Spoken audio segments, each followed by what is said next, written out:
हमारे इस YouTube channel के सेगमेंट फास्ट न्यूज में आप तमाम का इस्तकबाल है। इस वीडियो में आप देख सकते हैं कमेंटों में बहुत ज्यादा खबरें। तो आइए शुरू करते हैं वीडियो को और देखते हैं आज की ताजा तरीन खबरें। लारी चलाते हुए दिल का दौरा पड़ने से ड्राइवर की मौत। आदिलाबाद शहर में अफसोसनाक वाकया। लारी चलाते हुए ड्राइवर की दिल का दौरा पड़ने से मौत हो गई। ये वाकया इतवार को आदिलाबाद शहर में पेश आया। तफसीलात के मुताबिक जिले के चंदाटी गांव से ताल्लुक रखने वाले 55 साला मानिक राव पेशे से लारी ड्राइवर हैं। वो आज चावल के गोदाम से लारी कंचगंदी गांव की तरफ ले जा रहे थे। गांधी पार्क के पास मानिक राव को सीने में शदीद दर्द महसूस हुआ, जिस पर उन्होंने लारी बड़ी होशियारी से एक तरफ रोक दी। इसके साथ ही इन्हें शदीद दिल का दौरा पड़ा और वो स्टीयरिंग पर ढेर हो गए। मुकामी लोगों ने इन्हें देखा और रिम्स अस्पताल ले गए, जहाँ डॉक्टरों ने तस्दीक की कि वो पहले ही मर चुके हैं। चीफ मिनिस्टर चंद्रशेखर राव की गाड़ी की तलाशी। तेलंगाना के चीफ मिनिस्टर चंद्रशेखर राव की गाड़ी की भी इलेक्शन कमीशन के ओहदेदारों ने पुलिस के ताउन से तलाशी ली। इसके अलावा चीफ मिनिस्टर के काफिले में शामिल दीगर गाड़ियों की भी तलाशी ली गई। चीफ मिनिस्टर चंद्रशेखर राव आज कोत्तागुड़म और खम्मम में जलसे आम से खिताब करने के लिए प्रगति भवन से खुसूसी गाड़ी में रवाना हुए थे। कोत्तागुड़म में खिताब के बाद चीफ मिनिस्टर खम्मम के लिए रवाना हुए थे के दरमियान में इलेक्शन कमीशन के ओहदेदारों और पुलिस ने चीफ मिनिस्टर के काफिले को रोककर तलाशी ली। इलेक्शन में सियासी जमातों की गाड़ियों की तलाशी मुहिम के एक हिस्से के तौर पर इलेक्शन कमीशन के ओहदेदारों ने इलेक्शन के लिए खुसूसी तौर पर तैयार की गई प्रगति पथम गाड़ी की तलाशी ली। कांग्रेस की तेलंगाना में इंतखाबी मुहिम में शिद्दत। तेलंगाना में इस मर्तबा इख्तियार हासिल करने के लिए कांग्रेस ने अपनी इंतखाबी मुहिम में शिद्दत पैदा कर दी है। पार्टी की तरफ से कौमी रहनुमाओं राहुल गांधी, मल्लिकार्जुन खड़गे ने पहले मरहले में इंतखाबी मुहिम चलाई। इलाहाबादी पार्टी के सीनियर लीडरान अजला में बड़े पैमाने पर शिद्दत के साथ मुहिम चला रहे हैं। 119 रुकनी तेलंगाना असेंबली के 100 हल्कों के लिए कांग्रेस ने अपने उम्मीदवारों के नामों का ऐलान कर दिया है। पार्टी ने एक हल्का CPI के लिए छोड़ा है, जबकि बकिया 18 हल्कों के उम्मीदवारों के नामों का जल्द ऐलान मुतवक्को है। कोड़ंगल असेंबली हल्के से पार्टी के रियासती सरबराह रेवंत रेड्डी मुकाबला कर रहे हैं। वो हल्के कामारेड्डी से वज़ीर आला के चंद्रशेखर राव के खिलाफ भी उम्मीदवार हैं। वहीं दूसरी जानिब तेलंगाना के रंगारेड्डी जिले के इब्राहिमपट्टनम इलाके में हुक्मरान जमात BRS और कांग्रेस के कारकुनों में बहस और तकरार और तसादुम हो गया, जिसके नतीजे में इलाके में कुछ देर के लिए कशीदगी फैल गई। इस मौके पर पुलिस ने मदाखिलत करते हुए इन दोनों जमातों के कारकुनों को मुंतशिर कर दिया। इब्राहिमपट्टनम में कांग्रेस और BRS के कारकुन अपनी अपनी जमातों के उम्मीदवारों के हक में मुहिम चला रहे थे। पुराने पुलिस स्टेशन के करीब दोनों जमातों के कारकुनों का आमना सामना हुआ, जिस पर दोनों ग्रुपों के दरमियान बहस और तकरार हो गई, जिसने देखते ही देखते तसादुम की शक्ल अख्तियार कर ली। कांग्रेस और BRS पार्टी के लीडरों और कारकुनों में धक्कम पहल भी देखी गई। सूरत हाल को बेकाबू होता देखकर वहां मौजूद पुलिस ने फौरी मदाखिलत करते हुए दोनों जमातों के लीडरों और कारकुनों के जज्बात को सर्द किया और उनको मुंतशिर करते हुए हालात को बिगड़ने से रोक दिया। इस वाक़े से इलाके में कुछ देर के लिए कशीदगी फैल गई। मेरी आखिरी सांस तक तेलंगाना में अमन अमान बरकरार रखते हुए गंगा जमनी तहजीब को फरोग दूंगा, चीफ मिनिस्टर चंद्रशेखर राव ने कहा। मेरी आखिरी सांस तक तेलंगाना में अमन अमान बरकरार रखते हुए गंगा जमनी तहजीब को फरोग दूंगा। तेलंगाना की आवाम इलेक्शन में दानिशमंदी के साथ अपने हक राय दही का सही उम्मीदवार के हक में इस्तेमाल करे। तेलंगाना की तरक्की के लिए BRS उम्मीदवारों को भारी अक्सरियत के साथ कामयाब बनाने की उन्होंने अपील की। खम्मम और कोत्तागुड़म में मुनक्किदा BRS के प्रजा आशीर्वाद जलसों से चीफ मिनिस्टर तेलंगाना KCR ने खिताब करते हुए कहा कि भद्दाद्री कोत्तागुड़म जिले की सरजमीन कुदरती वसाइल से लैस है। यहाँ पर काला सोना निकलता है। 134 सालों से ये इलाके में कोयले के काने मौजूद हैं। मुत्तहदा आंध्र प्रदेश में इन इलाकों को मुकम्मल तौर पर नजरअंदाज कर दिया गया। KCR ने कहा कि हुसूल तेलंगाना के बाद BRS के दौरे हुकूमत में भद्दाद्री कोत्तागुड़म जिले को जंगी खतूत पर तरक्की दी गई। चीफ मिनिस्टर KCR ने जलसे में मौजूद अवाम को मशवरा दिया कि घर जाने के बाद आप खुद मशवरा करके सही पार्टी और सही उम्मीदवार के हक में अपने हक राय दही का इस्तेमाल करें। आज तेलंगाना में पिछले 9.5 साल में हर घर को पानी और बिला कटौती बरखी सरबराही करके पिछले हुकूमतों ने 50 सालों में वो कारनामा अंजाम नहीं दिया जो BRS पार्टी ने अमली तौर पर कर दिखाया है और हुकूमत की स्कीमात को आवाम की दहलीज तक पहुंचाया। चीफ मिनिस्टर KCR ने BRS के उम्मीदवार वेनम्मा वेंकटेश्वर राव को भारी अक्सरियत के साथ कामयाब बनाने की अपील की। BRS MLA के मकान का मुहासरा किया गया। तेलंगाना की हुक्मरान जमात BRS के कामारेड्डी के रुकन असेंबली गंपा गोवर्धन के मकान का जिले परिषद रुकन रामारेड्डी के हामियों ने मुहासरा किया और मुतालबा किया कि जिले परिषद रुकन पर हमला करने वाले मंडल प्रजा परिषद रुकन नरसिंह राव को मुअत्तल किया जाए। रुकन असेंबली के मकान के सामने BRS के लीडरों और कारकुनों की कसीर तादाद जमा हो गई। उन्होंने मुअत्तल न करने की सूरत में पार्टी से मुस्तफी होने का इंतबाह दिया है। इस मौके पर पुलिस की भारी तादाद जमा हो गई, जिसने इन एहतजाजों के जज्बात को सर्द करने की कोशिश की जो अपने मुतालबे की हिमायत में नारेबाजी कर रहे थे। इस एहतजाज के नतीजे में कुछ देर के लिए कशीदगी फैल गई। अपोजिशन जमातों के वादे हथेली में जन्नत दिखाने के बराबर, रियासती वजीर KTR ने कहा। BRS के वर्किंग प्रेसिडेंट और रियासती वजीर KTR ने इतराफ़ किया कि रियासत में मुखालिफ हुकूमत लहर है। बावजूद इसके BRS पार्टी तीसरी मरतबा हुकूमत तश्कील देगी। जल बिहार में वकला के इजलास से खिताब करते हुए KTR ने कहा कि अपोजिशन जमातों के हथेली में जन्नत दिखाने के वादों पर भरोसा किया गया तो आइंदा 5 साल तक अवाम को मुश्किलात से दो चार होना पड़ेगा। रियासत की तरक्की और तमाम फलाही इसके बाद खत्म कर दी जाएंगी। KTR ने तेलंगाना के अवाम से अपील की कि वो कांग्रेस और BJP के ज़ेर इख्तिदार रियासतों की तरक्की, फलाह और बहबूद सबूत अमन व अमान का जायजा लें, फिर 30 नवंबर को इलेक्ट्रॉनिक वोटिंग मशीन का बटन दबाएं। तेलंगाना की जो फलाही स्कीमात है इसकी मुल्क भर में नजीर नहीं मिलती। बीआरएस हुकूमत ने रियासत को तरक्की देने के लिए और अवामी मसाइल को हल करने के लिए बड़े पैमाने पर अमली इकदाम किए हैं। मजीद बहुत कुछ करना बाकी है। आइंदा इलेक्शन में बीआरएस रियासत में तीसरी मरतबा भारी अक्सरियत से कामयाबी हासिल करेगी। केसीआर तीसरी मरतबा हैट्रिक वजीर आला की हैसियत से हलफ लेंगे। बीआरएस के इंतखाबी मंशूर से जो भी वायदे किए गए हैं इन पर 100% अमल किया जाएगा। जो भी काम अधूरा है और ज़ेर इल्तिवा है इन्हें आजिलाना तौर पर तकमील किया जाएगा। इंटरमीडिएट फर्स्ट ईयर में एडमिशन के लिए तारीख में 10 नवंबर तक तोसी। Telangana state board of intermediate education ने इंटरमीडिएट फर्स्ट ईयर में दाखिले की आखिरी तारीख में फिर 10 नवंबर तक तोसी की है। बोर्ड ने बताया है कि यह आखिरी मौका है और इसमें मजीद तोसी नहीं होगी। तलबा तमाम खानगी जूनियर कॉलेजेस में 2000 रुपये देरीना फीस के साथ और तमाम गवर्नमेंट और गवर्नमेंट सेक्टर कॉलेजेस में देरीना फीस के बगैर दाखिला हासिल कर सकते हैं। तमाम प्रिंसिपल्स को इन आखिरी तारीख तक इंटरमीडिएट फर्स्ट ईयर में तलबा के दाखिलों के लिए ज़रूरी इक़दाम करने की हिदायत दी गई है। पुराने शहर में रात 11 बजे बाजार बंद करवा दिया गया।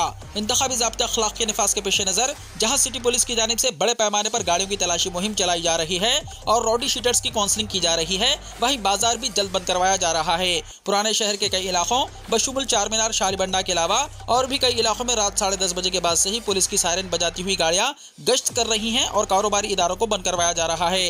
रात 11 बजे तक तकरीबन पूरा बाजार बंद करवाया जा रहा है। इस दौरान पुराने शहर के बाज़ इलाकों, ईदी बाजार, तालाब कट्टा वगैरह इलाकों से मेडिकल शॉप्स को भी बंद करवाए जाने की इत्तलात हैं। पुलिस की जानिब से अचानक बाजार बंद करवा दिए जाने की वजह से शहरियों में तशवीश की लहर दौड़ गई। जरा से मालूम हुआ है कि कल से ही रात 10:30 बजे के बाद बाजार बंद करवाया जा रहा है, जबकि बाकायदा तौर पर इस बात का कोई ऐलान नहीं किया है।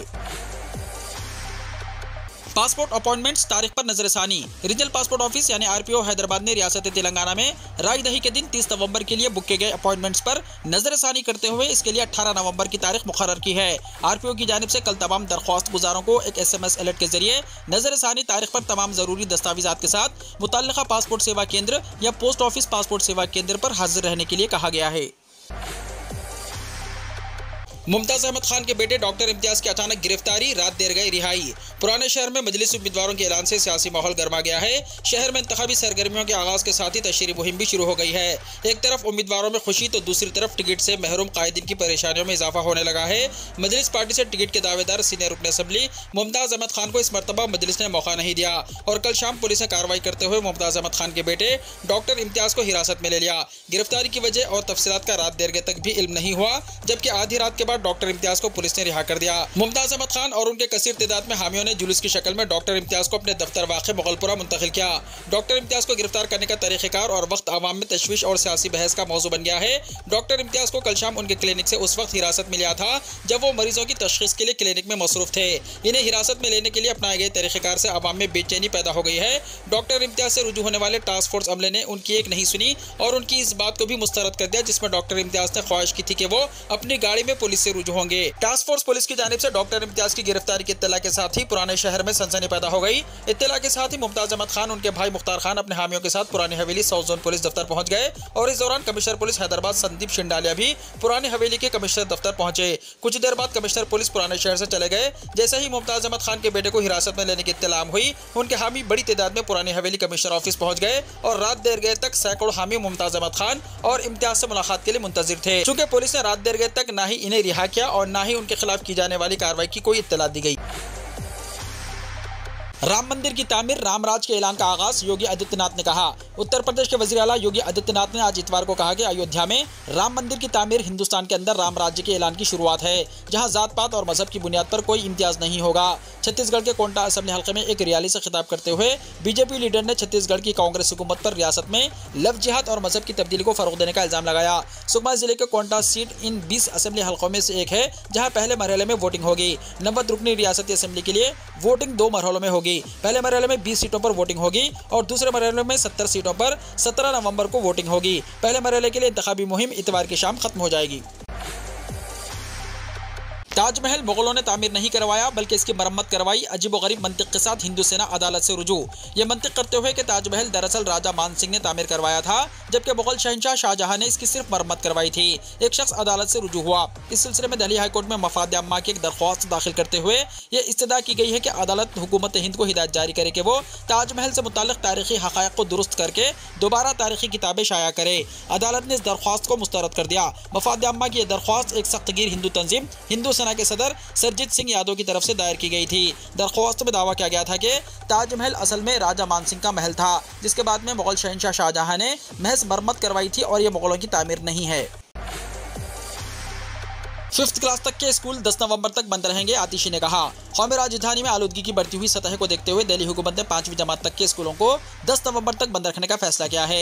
दिल्ली के वजीर तालीम आतिशी ने 10 तारीख को स्कूल बंद रखने की इत्तला दी है। उन्होंने कहा कि चूंकि आलूदगी की सतह में मुसलसल इजाफा हो रहा है, इसलिए दिल्ली में प्राइमरी स्कूल 10 नवंबर तक बंद रहेंगे।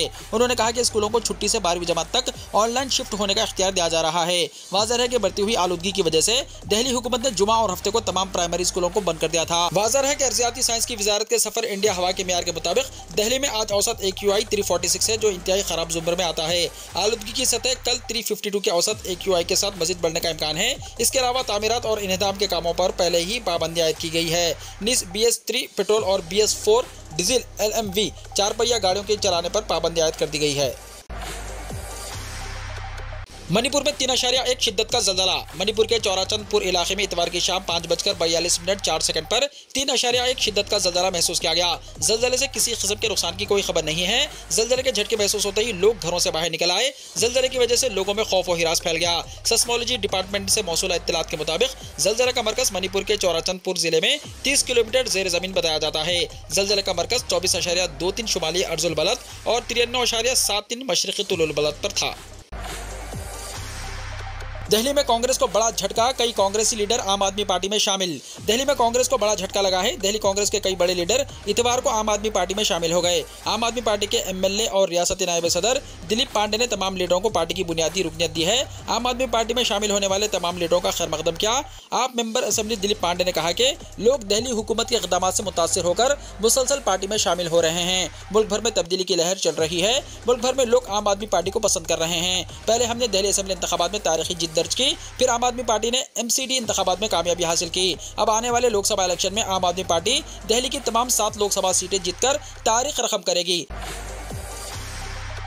प्रियंका ने हमास इसराइल जंग में हजारों बच्चों और खवातीन की मौत पर फिर किया इजहार अफसोस। कांग्रेस जनरल सेक्रेटरी प्रियंका गांधी एक बार फिर गजा में हजारों बच्चों समेत तकरीबन 10,000 लोगों की मौत पर इजहार अफसोस किया और मुतालबा किया कि जंगबंदी फौरन नाफिज किया जाना चाहिए। उन्होंने फलस्तीन में कत्लेआम की माली इमदाद और हिमायत के लिए दुनिया के लीडरों की भी तनकीद की। सोशल मीडिया प्लेटफॉर्म एक्स पर किए गए एक पोस्ट में प्रियंका गांधी ने लिखा है कि ये अल्फाज से परे खौफनाक और शर्मनाक है कि तकरीबन 10,000 शहरियों, जिनमें से तकरीबन 5,000 बच्चे हैं, इनका कत्लेआम किया गया है। पूरे कुंबे को खत्म कर दिया गया। अस्पतालों और एम्बुलेंस पर बमबारी की गई। पनाह गजी कैंपों को निशाना बनाया गया और फिर भी दुनिया के लीडरान फलस्तीन में कत्लेआम की माली इमदाद और हिमायत करना जारी रखते हैं। प्रियंका गांधी ने कहा कि जंगबंदी सबसे छोटा कदम है जिसे बैनुल-अक़वामी तबक़े के जरिए फौरन नाफिज किया जाना चाहिए, वरना इसका कोई अखलाकी हक नहीं बचेगा।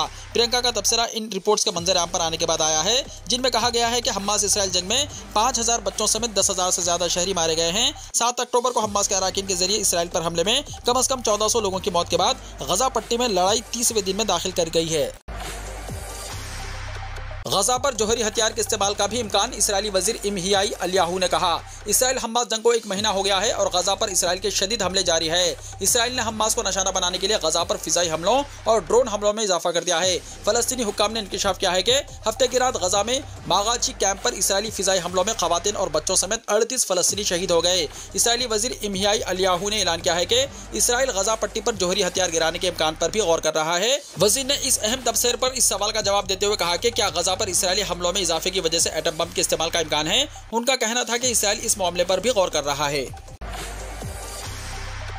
वीडियो को लाइक शेयर कीजिए और हमारे इस YouTube चैनल को सब्सक्राइब करते हुए इसके बेल आइकॉन को भी प्रेस कर लीजिए ताकि ऐसी ही ताज़ा तरीन खबरों का नोटिफिकेशन सबसे पहले आपको मिलता रहे।